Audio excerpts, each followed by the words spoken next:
Sampai Sabtu, oke lah cincai, Tuhan bilang ya sudah, kau sudah sampai Sabtu main handphone. Tapi Minggu sudah ada di sini, coba tinggalin dulu handphonenya. Handphonenya nggak bakal gini. Media sosial itu selalu diulang-ulang, ada pengulangan-pengulangan. Memang ada update baru, tapi selalu ada pengulangan. Kalau kau mau lihat sesuatu, kau tidak akan ketinggalan karena dia selalu akan diulang-ulang ya. Jadi kalau hari ini dalam 30 menit lebih ke depan, tinggalkan dulu sebentar, fokus, matikan notifikasi supaya apa yang disampaikan tuh kedatangan tidak sia-sia gitu. Di sini cuma nyanyi ngasih persembahan doang, tapi nggak dapat firman, tidak ada benih yang bertumbuh dalam hidupmu. Kamu mau melakukan apa, mau melawan apa, mau menanggung apa kalau nggak punya kekuatan firman. Ya? Baik, saya lihat di bulan Maret ini ada tanggal yang sangat spesial dari umat Tuhan, yaitu 29 Maret. Itu hari Jumat Agung. Jumat Agung. Sementara hari Minggu di bulan Maret ada 3, 10, 17, berapa? 17, tambah 7, 24, lalu 31. Bukan hal yang menurut saya, bukan kebetulan kalau Jumat Agung jatuh tanggal 29 dan tanggal 31 menjadi hari kebangkitan, hari Paskah di akhir bulan. Ya. Di akhir bulan kita akan menikmati merayakan kebangkitan Tuhan. Jadi masuk ke April kuat. Amin gak nih? Amin. Ya. Saudara harus respon. Masih ada 50.000 tersisa ya. Baik.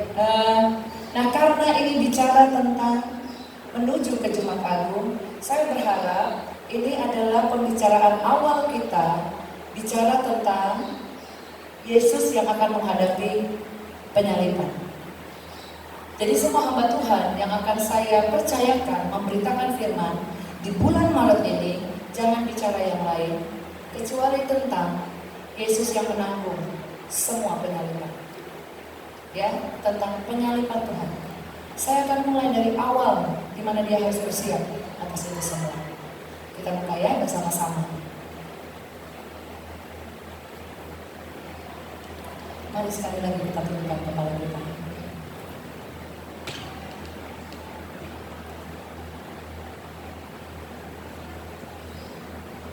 Tuhan Yesus, Tuhan, firman-Mu harus mengubah setiap yang mendengar. Aku berdoa dari tempat ini Tuhan. Aku berdoa dalam nama Yesus, roh kebenaran di tempat ini. Tembus setiap hati, tembus setiap hati. Di hadapan-Mu tidak ada hati yang keras. Di hadapan-Mu akan tunduk pada kuasa Roh Kudus. Dalam nama Tuhan Yesus. Haleluya. Amin. Mari kita buka Lukas 22.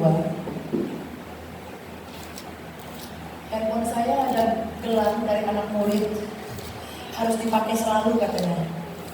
Jadi saya pakai. Sebenarnya saya agak rempong gitu kayak dia. Saya lupa melepasnya, susah lagi dilepas gitu. Oke, baik. Kita buka ya. Lukas 22. Sudah siap dengan firman Tuhan?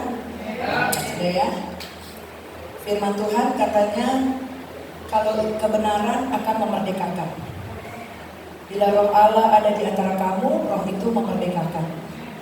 Firman Tuhan yang hidup yang akan disebar harus memerdekakan Anda. Dan ada kemungkinan saudara akan tersinggung mendengarnya. Tapi kalau tersinggung, itu baik buat saudara. Masih ingat firman Tuhan yang tadi disampaikan? Kalau tersinggung, masih baik. Berarti ada sesuatu yang salah dalam hatimu. Kalau tersinggung, ini kayaknya firman buat gue nih. Kok gue dipermalukan nih? Bukan itu. Tapi kau harus bersyukur karena Tuhan mau itu berubah. Amin. Amin ya. Lukas 22 ayat yang ke 39.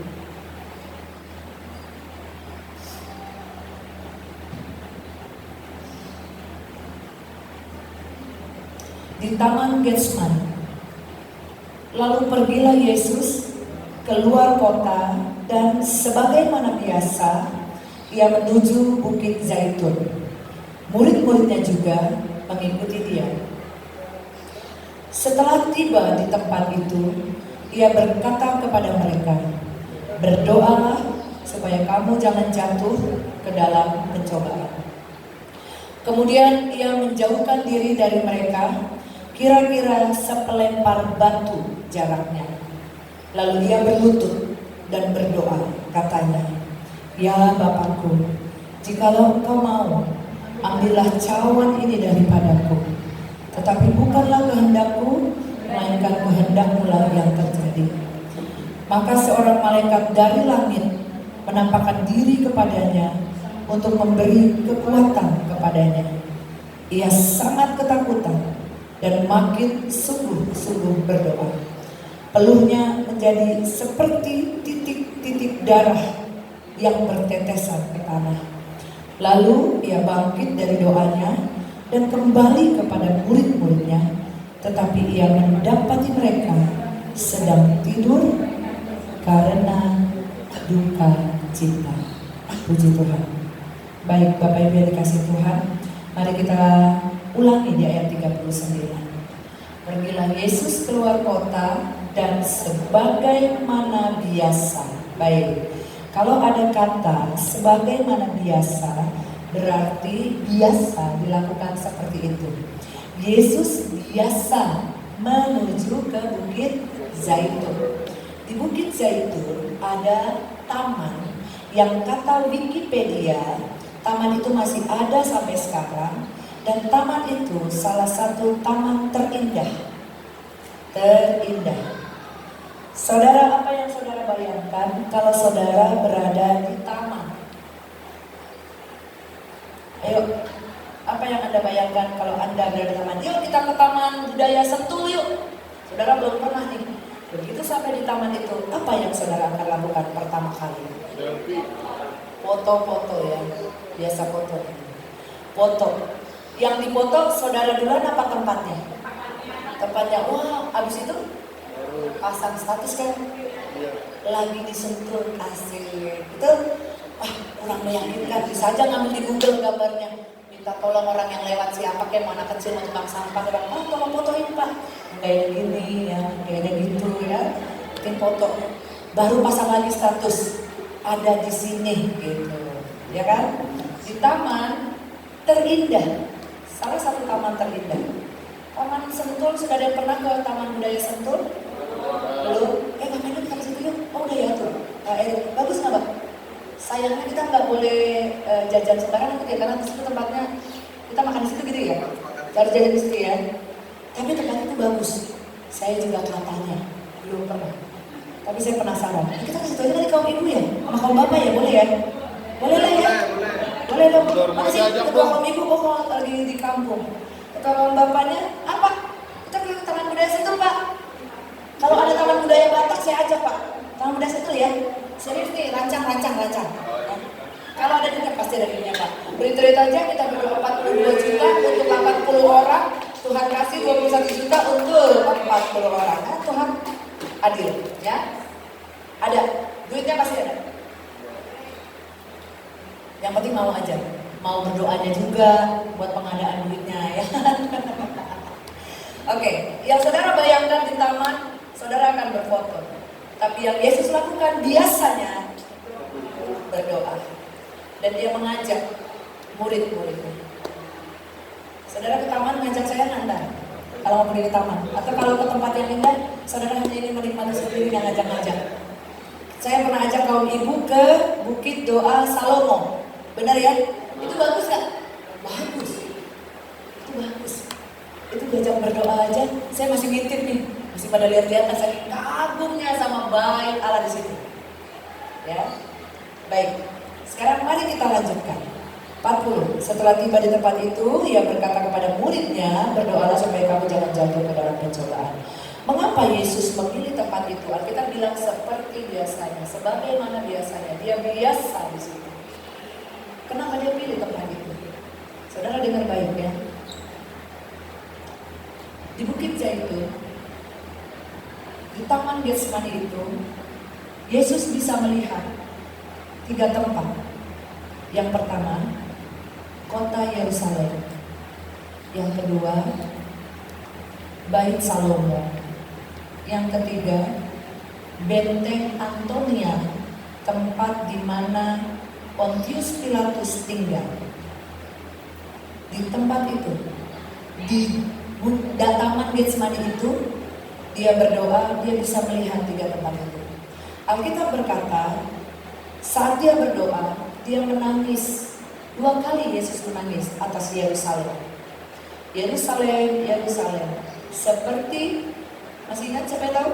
Induk ayam, aku ingin memelukmu. Dia tahu dari tempat dia berdoa itu, melihat bagaimana kehidupan Yerusalem. Bagaimana bait Allah menjadi tempat kemunafikan. Dia tahu bagaimana Pontius Pilatus satu kali nanti akan cuci tangan atas apa yang dia akan hadapi. Dan dia berdoa, bersyafaat untuk 3 tempat itu. Itu makanya dia memilih tempat itu. Itu salah satu alasan. Alasan yang kedua, Yesus pilih tempat ke sebuah taman yang dia bisa jauh dari orang-orang yang mengikuti dia, jauh dari gangguan, keberisikan semua orang-orang. Dengan dia masuk lebih dalam, kan dia bilang ya, waktu dia di Bukit Zaitun, kalian tinggal di sini. Dia yang masuk sendiri ke Taman Getsemani. Ya. Kalau saudara tadi perhatikan baca, dia melempar batu sepelemparnya. Jadi saya mau kasih tahu sama saudara, biarin. Jadi saya mau kasih tahu sama saudara, Yesus lagi kasih jarak yang tidak jauh. Jadi murid-murid akan tetap bisa melihat apa yang Yesus lakukan. Dia sedang memberi contoh. Aku pergi ke taman, bukan nari-nari, bukan joget-joget, bukan untuk foto selfie kalau untuk ada kamera. Bukan untuk senang-senang, bukan untuk menyendiri, untuk merenung, untuk menyesali, bukan. Aku untuk berdoa. Itu sebab dia lempar batu, sepelempar kekuatan Tuhan, supaya murid-muridnya bisa melihat dia. Nah sekarang boleh diambil. Jauh tidak? Kira-kira? Tidak ya? Murid bisa lihat apa yang dilakukan Yesus. Maaf ya, saya kasih contoh. Mau saya kasih batu nggak enak. Yang nggak enak mau pakai batu, ya pakai dompet aja. Supaya tidak diganggu. Itu juga yang Tuhan mau dengan saudara dan saya. Dia pengen kalau saudara punya waktu untuk berdoa, coba jauhkan dulu hal-hal yang bisa mendistract saudara, mengganggu saudara. Misal, lagi berdoa nih, udah khusus nih, udah khusus, udah sangat berkata-kata, ayo berdoa sekarang. Saudara malah berdoanya tiba-tiba, kalau perlu, titipkan dulu. Tuhan, aku ingin berdoa, aku ingin tidak terganggu. Kalau sekarang nih, saya berdoa, anak saya udah mulai ngerti.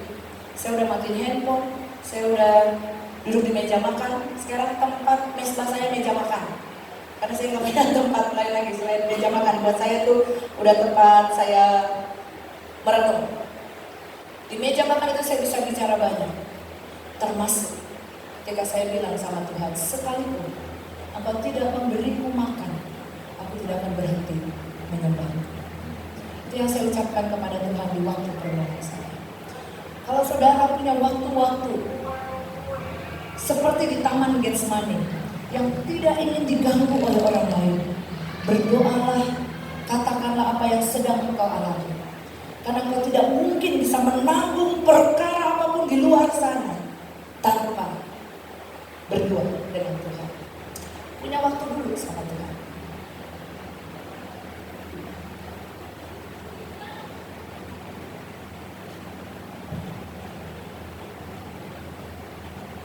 Ada peristiwa penting di Getsemani. Yesus minta kepada Bapa agar cawan berlalu. Saudara tahu cawan dalam kitab, kalau nggak Yeremia 25, Yesaya 25 antara itu ya. Saya pernah membaca cawan itu adalah tempat murka Allah di dalamnya ditumpahkan kepada segala bangsa-bangsa, dan semua bangsa yang kena cawan murka Allah pasti terkutuk, menderita seumur hidup mereka. Dan cawan Allah ini lagi diminta Yesus untuk berlalu. Kalau boleh cawan ini berlalu, maksud Yesus bukan penyalipannya yang berlalu. Dia tidak menolak penyalipan. Kalau boleh murka Allah ini berlalu, karena dia melihat betapa murka Allah atas dosa itu akan segera ditimpakan kepada dirinya. Itulah mengapa dia berkata. Itulah mengapa Alkitab berkata dia sangat ketakutan. Tapi saudara, Lukas mencatat tentang Yesus yang ketakutan. Kita akan bandingkan dengan Matius dan Markus.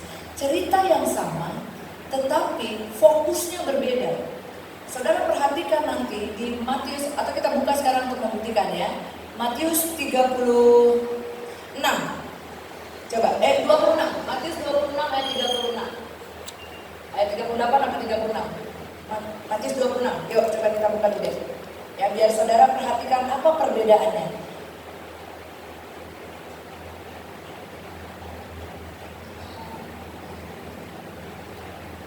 Matius 26 ayat 36, kita lompat ke ayat 38. Yesus berkata nih di kitab Matius ya. Ini Matius mencatatnya begini. Lalu katanya kepada mereka, kepada murid-murid yang diajak, kalau mau tahu siapa murid yang diajak, saudara bisa lihat di ayat 37. Dia membawa Petrus dan kedua anak Zebedeus. Saudara tahu anak Zebedeus siapa? Nah, ini kuisnya. Ayo, siapa yang bisa jawab? Bagi dulu antara mabuk. Mari. Siapa anak Zebedeus yang dua orang itu? Kedua anak Zebedeus. Simon. Siapa? Simon. Siapa? Simon. Ayo jawab. Simon dan Yakobus. Simon dan? Yakobus. Simon dan Yakobus. Simon banyak. Simon siapa namanya? Simon Petrus di atas. Simon. Ya. Simon anak Zelos. Ya. Kan, salah. Anak Zebedeus, yuk. Yakob dan Yohanes. Pasti googling ya? Udah sempat. Saya juga udah googling. Ya. Petrus, Yakobus dan Yohanes yang diajak ya. Nah ini yang dibilang di kitab Matius mencatat ada perkataan Yesus, hatiku sangat sedih ayat 38, seperti mau mati rasanya. Tinggallah di sini dan berjaga-jagalah dengan aku. Jadi 3 murid yang diajak Yesus itu cerita nih kepada Matius. Ada kata-kata ini, hatiku sangat sedih. Ini di Matius ya. Sekarang kita buka di Markus. Ada nggak kata-kata itu? Markus 14. Coba Markus 14. Sama enggak?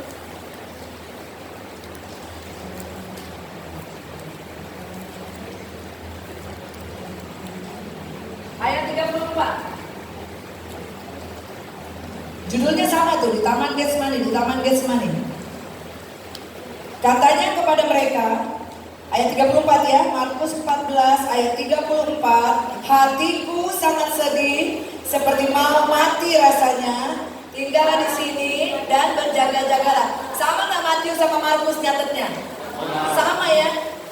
3 murid Yesus yang diajak ke Taman Getsemani bercerita kepada Matius, kepada Markus, kepada Lukas. Jangan lupa Lukas dokter, Lukas tabib ya. Kepada 2 orang itu ada fokus yang dilihat oleh Matius dan Markus tentang Yesus yang bersedih. Tentang Yesus yang bersedih. Kalau kita kembali ke Lukas 22 ayat 39 sampai akhir, saudara gak akan dapetin kata-kata hatiku sedih.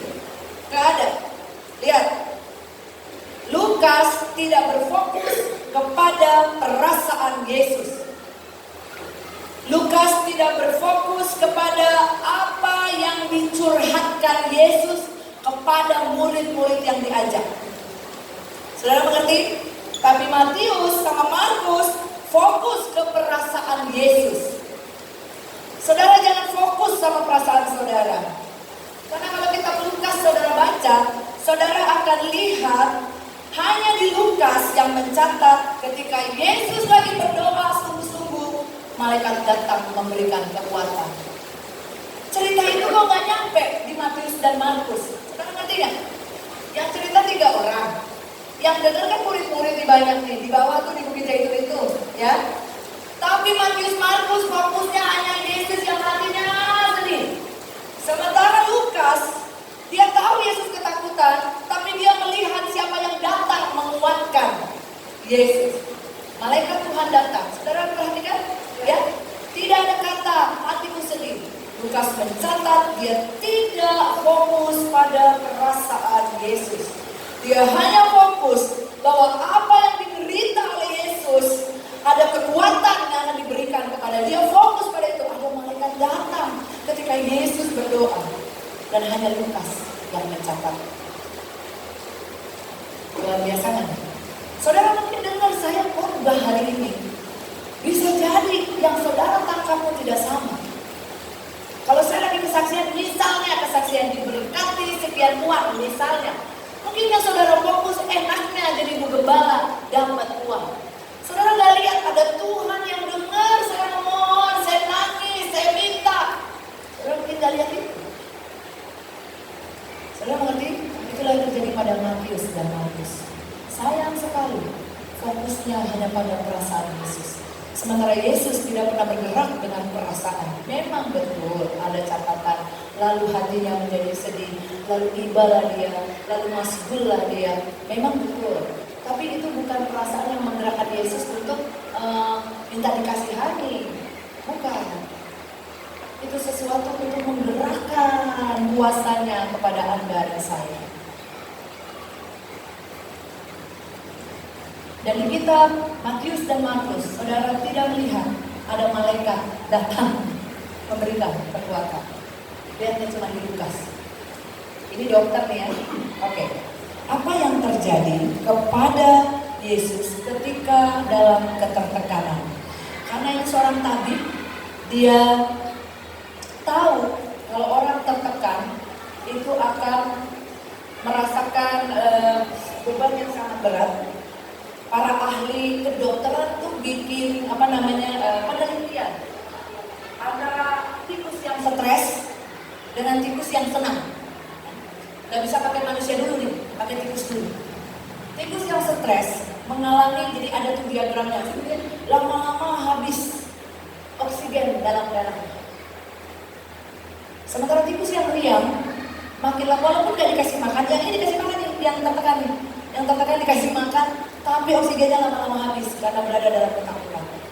Sementara yang tidak dalam ketakutan, sekalipun tidak dikasih makan, dia masih bisa loncat, garuk-garuk, masih bisa semuanya.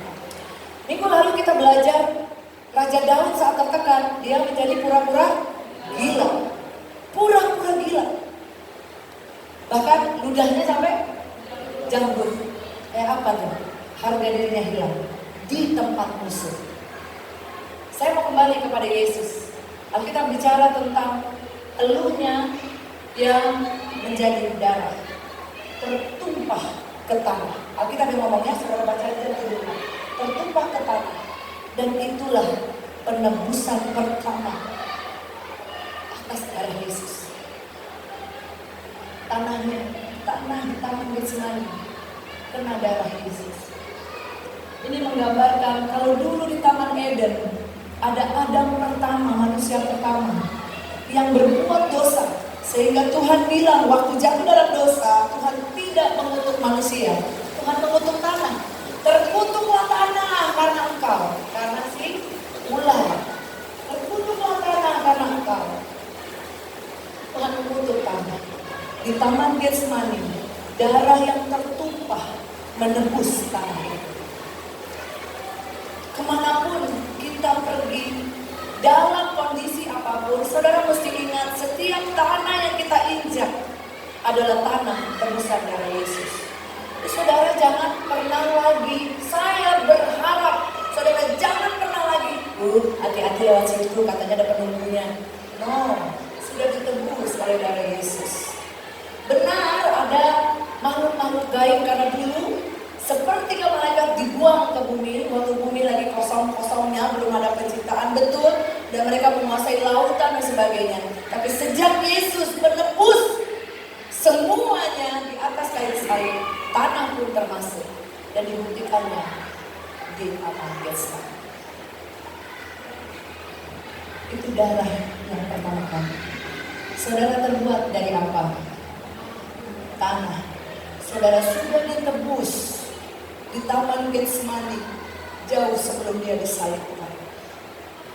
Karena engkau dari tanah bukan? Kita dari tanah bukan? Kita dari tanah bukan? Dia sudah ditebus bahkan sebelum Yesus disalibkan. Itu kenapa dia ketakutan. Bahasa medis dalam orang yang tertekan dan peluhnya sampai berdarah itu disebut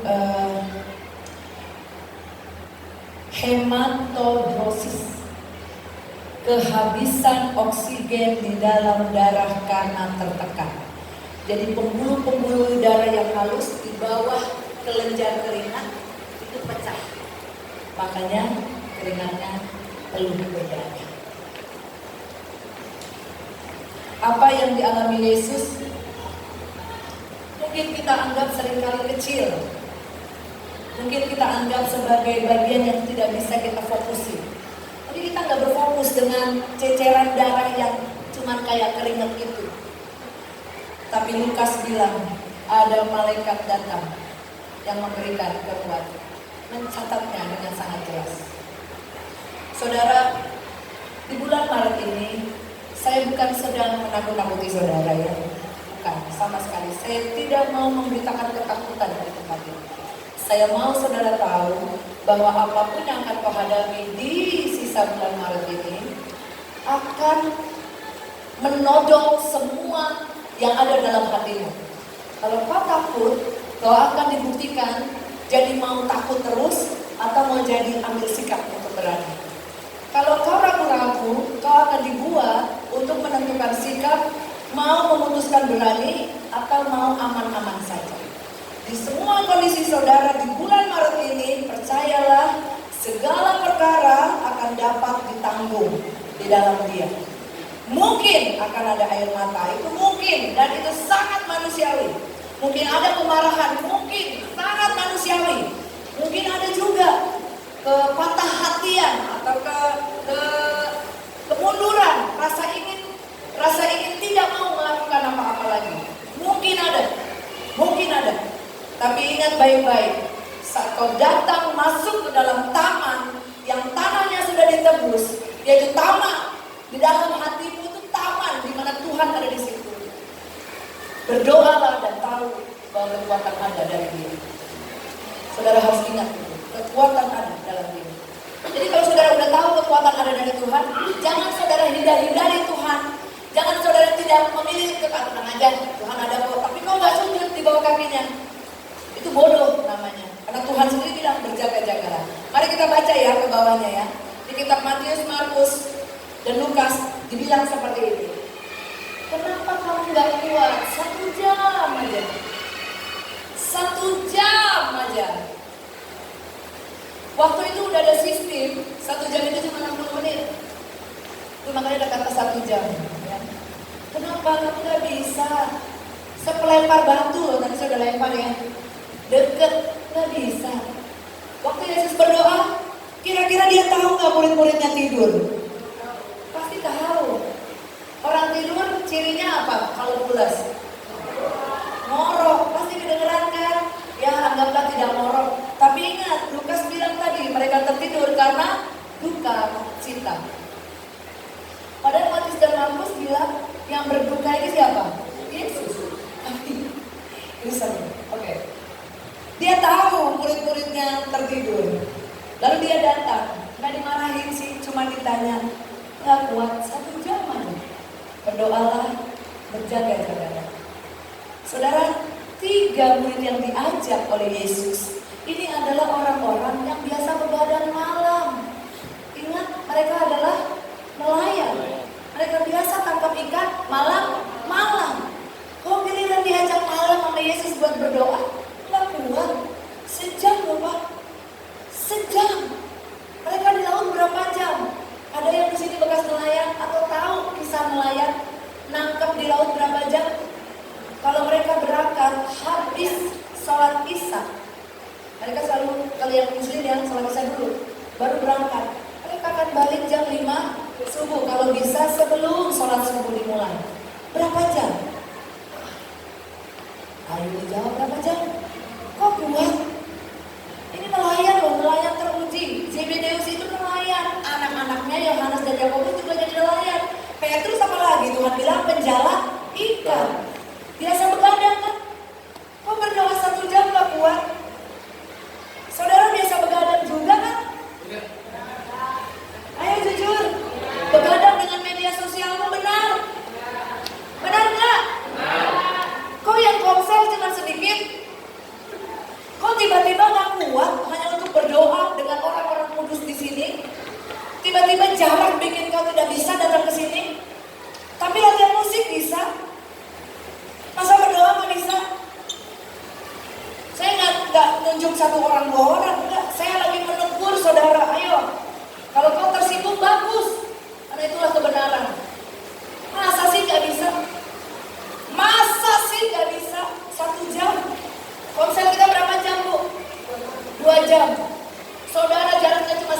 melempar batu, tapi saudara nggak bisa bertahan segar.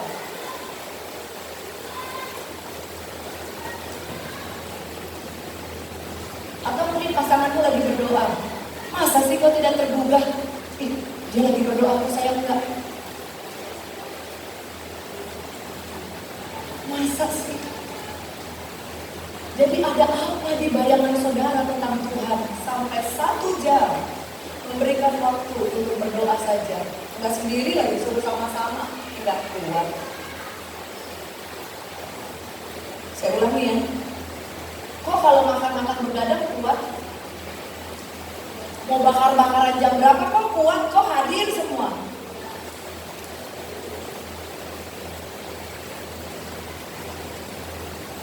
Itu yang saya bilang kemarin. Saya berharap GKI Lembah Pujian jemaatnya bukan jemaat yang ibadah hanya ngumpul doang.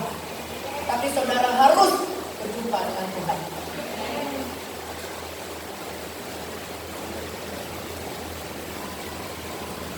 Ya saya nggak kuat kalau 1 jam. Oke, kuatnya berapa? 5 menit. Nggak apa-apa, latih dong. Kan Tuhan nggak pakai waktu harus 1 jam baru diberkati, tidak. Dia lagi bertanya sama murid kenapa 1 jam? Karena Tuhan tahu nelayan kuat begadang. 1 jam berdoa sama saya kamu nggak bisa. Kalau Yesus lagi berdoa, murid-murid tertidur, datang nih yang menangkap dia. Nggak pada tahu mereka apa yang terjadi kepada Yesus. Kalau saudara tertidur di dalam gereja saat khotbah, saya heran. Sebab kalau saudara ada di pesta, saudara nggak ketiduran. Apalagi standing party, saudara berdiri lama loh, 3 jam. Standing party tahu yang nggak ada kursinya, berdiri, antri panjang, sotomi, panjang antri, nggak ada nih, nggak ada. Tidur dulu, antriannya masih panjang, atau naruh sepatu buat antrian, kita tidur